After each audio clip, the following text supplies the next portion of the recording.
तो यहाँ पर देखो यार, सभी क्यों पागल हो रहे हैं यहाँ पे। बिटकॉइन यार साइडवेज गया तो जाने दो ना उसे। इसको बेरिश क्यों बना दिया कि भाई पुल बैक आ गया, यहाँ से एग्जिट हो जा, वो हो जा। अब एटीएच ब्रेक किया है, एटीएच के पास में तो मतलब कि ये करता ही है, करना ही था, मतलब रेजिस्टेंस इतनी बड़ी।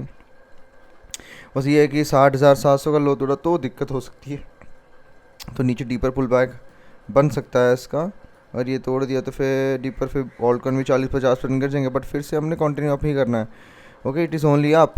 तो मई के बाद में तो हमें दिखना चाहिए, अभी हमें पंप दिखना चाहिए। मई के बाद में मतलब कि साइकिल हमें मतलब कि अच्छे से रन किए हुए हमें दिखना चाहिए, जो कि कंटिन्यू रहेगा एंड ऑफ द ईयर तक, या तो कम से कम अगस्त सितंबर, मतलब कि ये वाला जो एरिया है यहाँ तक। तो बिटकॉइन तो बुलिश ही है, ठीक है। अब अपने ऑल्ट कॉइन से पोजीशन बना के रखा, क्योंकि एटीएच ब्रेक कर गया है। और मैंने देखा कि इंस्टाग्राम पे रील्स भी बहुत सारी बिटकॉइन के ऊपर बन रही हैं। तो आपको ध्यान देना है ऑल्ट्स के ऊपर, ठीक है। तो बिटकॉइन की चिंता करनी छोड़ दो। अगर लो टाइम फ्रेम पे देखनी भी है आपको कि बिटकॉइन कहाँ तक जा सकती है हमारी रानी,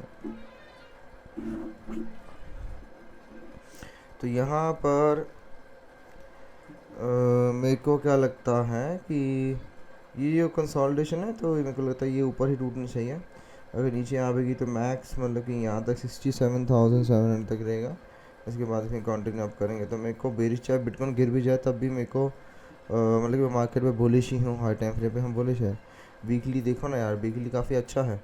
तो जैसे ये तोड़ेगा तो डॉज कॉइन बहुत पंप हो सकता है, हमारा जीएलएम अच्छा जा सकता है। जीएलएम ने अभी और ये रिटेस्ट करके उसी जो एफ वी जी था उसको फिलअप करके दोबारा आया है यहाँ पे। मेरे को लगता है ये जो कंसोलिडेशन है, ये सारी की सारी कंसोलिडेशन है, इसको ये तोड़ देगा जीएलएम, ठीक है।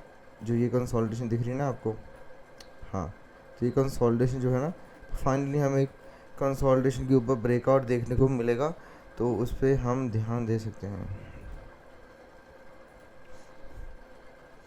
तो ब्रेकआउट देखने को मिले तो मेरे को लगता है कम से कम $2 तो मतलब कि ये वाली विक तो फिर होनी चाहिए, ठीक है। $1.5 तो आराम से 2-3x देना चाहिए, 2-3x तो मिनिमम होना चाहिए।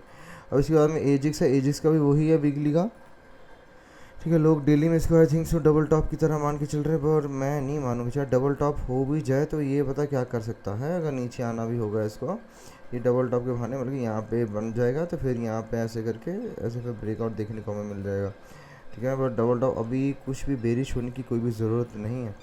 तो इवन अगर यहाँ पर भी आ गया, मान लो डबल टॉप आ गया, यहाँ पर भी आ गया, तब भी ये यहाँ से कंटिन्यू करके ऊपर ही जाना है।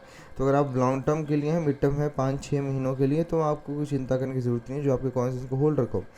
सी एफ एक्स है, सी एफ एक्स भी रीटेस्ट कर रहा है, ये थोड़ा स्लो है, बट मेरे को लगता है ये किसी को बता के नहीं जाएगा, एकदम से पंप होगा। तो सी एफ एक्स मेरा भी होल्ड ही है अभी, ठीक है। यूनी देखो, यूनी मैंने देखा है यहाँ से इसका, इसने रीटेस्ट तो कर दिया था, तो अब ये यहाँ पर वीकली अच्छा लग रहा है मुझे। तो कम से कम मान लो ये वाला हाई $130 के पास तो जाना चाहिए, ठीक है। तो यहाँ पर हाँ, इसका लॉन्ग भी बन सकता है, ठीक है। लॉन्ग बन सकता है इसका यूनी का। तो यूनी का लॉन्ग करंट मार्केट प्राइस पे लॉन्ग करेंगे। स्टॉप लॉस इन लोस के नीचे रख सकते हैं, जो कि 11.86 के आसपास रहेगा। टारगेट मतलब कि यहाँ तक तो $17 तक का मान के चलो पहला टारगेट रहेगा। यहाँ पे 14.7, फिर $17 तक का, ठीक है। तो यूनी काफ़ी अच्छा लग रहा है मुझे।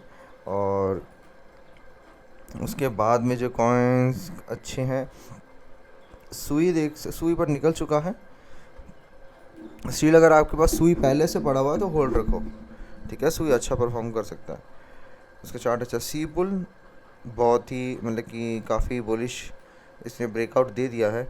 हमारी एंट्री तो यहाँ पे कंसोलिडेशन से पहले की थी, तो ये तो रेजिस्टेंस जहाँ से ब्रेकआउट करके आया है, तो मुझे लगता है एक थोड़ी गंदी सी कैंडल वीकली दिखा सकता है हमें। 0.25 तक आ सकता है, ठीक है। वहाँ से फिर ये दोबारा ऊपर कंटिन्यू करना चाहिए, मतलब कम से कम $1 इसका टारगेट होना चाहिए। नहीं तो अगर यहीं पे इसका बन जाता है, क्योंकि ना ये वाला जो एरिया है ना रेजिस्टेंस का, हाँ देखो बार बार यहीं से रिजेक्ट हो रहा है, ठीक है। तो फिर अगर यहीं से यही सपोर्ट है, 0.288 तोड़ दिया तो फिर नीचे मतलब कि यहाँ तक 0.2325 के बीच में आने के चांसेस हैं। अगर यहीं से ब्रेकआउट कर दिया तो फिर ये $1 तक जाकर सीधा $1 पे जाकर रुकेगा मेरे हिसाब से। मतलब कि यहाँ तक ये वाला जो एरिया है 0.66 टू 0.9 के बीच में, ठीक है। इसको होल्ड रखो, अब चीज़ें होल्ड करने वाली है। फाला जो है इसने थोड़ा मेरे को लग ही रहा था कि यहाँ से ना ये जो ये ट्रायंगल गंदा सा बना रहा था ये वाला, तो ये मेरे को कोई ब्रेकआउट कर नहीं रहा था, मेरे को लगता था ब्रेक डाउन होगा। तो अभी इसने वही किया है, ये सपोर्ट के पास आया। इवन मेरे को लगता है 0.23 तक दोबारा आ सकता है, ठीक है। तो 0.23 तक अगर दोबारा ये आता है तो ये मतलब वो कंसोलिडेशन जो थी उस डबल बॉटम की एडम एंड ईव उसका रिटेस्ट रहेगा। तो यहाँ पे बहुत ही तगड़ा बाय रहेगा, ठीक है। तो इसका $1 तक का आप टारगेट मान के चले, स्टिल कंजर्वेटिव मतलब कि यहाँ तक 0.62 तो रहेगा ही इसका टारगेट, ठीक है। जो कि वहाँ से ऑलमोस्ट 3x के पास से तो हो ही जाएगा ना, आई थिंक यहाँ से ऑलमोस्ट 3x के पास है, ठीक है। तो फिर यहाँ तक इवन मतलब कि न्यू ATH इसका बनना चाहिए। तो सभी चीज़ें होल्ड में कुछ करने की कोई ज़्यादा ज़रूरत नहीं है, जितना हाथ पैर मारोगे उतना पैसा गवा दोगे आप, ठीक है। बात ये हो रही है मार्केट में, ज़्यादा हाथ पैर मारने की ज़रूरत नहीं। कॉम्प भी होल्ड रखो, आप अपना आराम से बैठे रहो, बस आपको बैठना है, बस आप बैठ नहीं पा रहे हो, ठीक है। मैं भी इसलिए मार्केट अपडेट दे नहीं रहा था, रोज़ क्या अपडेट दूँ जब चीज़ें वो हर तरफ ये दिखाई दे रहा है कि बस होल्ड करो। अब ट्रेड छोटी मोटी ट्रेड करके क्या करोगे, वो तो फिर हमारे पर्सनल ट्रेड प्रोग्राम में ही मिलेगी, क्योंकि वहीं पे डालता हूँ मैं। कैसे डॉज का हमारा टारगेट अच्छा हुआ था, ठीक है। अभी एजिक्स का लॉन्ग था, अभी भी चल रहा है, उसका भी 15-20% हमने कैप्चर किया है, मूवमेंट पूरा स्पॉट पे, ठीक है। फ्यूचर्स का तो बहुत ही ज़्यादा हो जाएगा, लीवरेज पे डिपेंड करता है। तो वो सब चीज़ें के लिए आप मेरे को DM कर सकते हैं, ठीक है, अगर आपको पर्सनल प्रोग्राम में मतलब कि एनरोल करना है। ओके, सो इसके बाद में और कौन से कॉइन्स से, इथीरियम देख लें। हमारा इथीरियम क्या कर रहा है, इथीरियम भी अच्छा ही है। मेरे को लगता है कि यहीं से कंटिन्यू कर जाएंगे हम।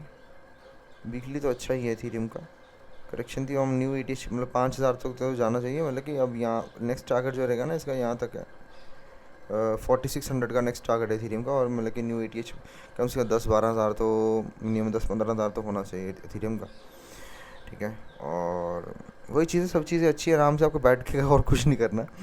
इसके बाद में कोई और कॉइन बिग टाइम थोड़ा स्लो हो गया यहाँ पे, मतलब कि यहीं से इसको ब्रेकआउट कर देना चाहिए था। तो मैंने इसको मतलब कि मेरे कोई बुलिश नहीं लग रहा है अब। मतलब कि लॉन्ग ट्रेड के लिए ठीक रहेगा, बट इन्वेस्टिंग के लिए यहीं से ब्रेकआउट हो जाना चाहिए था। चलो टाइम लगा रहा है, ब्रेकआउट पे ही बाय करना पड़ेगा इसको, ऐसे तो नहीं कर सकते हम, ठीक है। अब इसके बाद में CFG भी मैंने देखा, CFG भी कर सकते हैं, अगर आपके पहले से पड़ा तो होल्ड रखा, नहीं तो CFG I think so breakout कर सकता है। मतलब यहाँ तक तो जाना चाहिए, 2x तो यहाँ से मिनिमम हो सकता है, $2 के आसपास, 1.7 टू $2 ये वाला जो एरिया है, $1.7 यहाँ तक जा सकता है CFG, ठीक है। तो सारे कॉइन्स आप ध्यान रखो बस, और कुछ नहीं, कि बेचो मत, बेचने की अभी कोई भी फ़ायदा नहीं है बेचने का कुछ भी। फिर रूने भी अगर आपने होल्ड किया वो भी होल्ड रखो, मतलब कि बाय किया हुआ था होल्ड रखो, भी ये भी न्यू ATH जाना चाहिए $20-22 तक। सब कुछ पुलिस है, कुछ भी, बस बैठ के आपको क्या करना है, आप बस अपने लाइफस्टाइल पे, अपने रूटीन पे, अपने हेल्थ पे ध्यान दीजिए, ठीक है। ट्रेड पे अगर आपको ट्रेड से पूरा अपडेट्स, पूरा पोर्टफोलियो मैंने कहाँ इन्वेस्ट किया है सब कुछ प्रॉपर चाहिए, ताकि आप रोज़ इधर उधर ना आपको देखने की ज़रूरत नहीं पड़ेगी, क्योंकि ऑलरेडी मेरे पास सब कुछ सारी इन्फॉर्मेशन अवेलेबल होती है। तो आप पर्सनल ट्रेड प्रोग्राम एनरोल कर सकते हैं, ठीक है। आप DM कर सकते हैं टेलीग्राम पे। और अगर आपको सीखना है एक्चुअल में मैं सब ये कैसे करता हूँ, राइट, तो वो हमारा कोर्स है, you can log on to .com, वहाँ पर यू कैन एनरोल कर सकते हैं, ठीक है। So I will see in the next video, bye.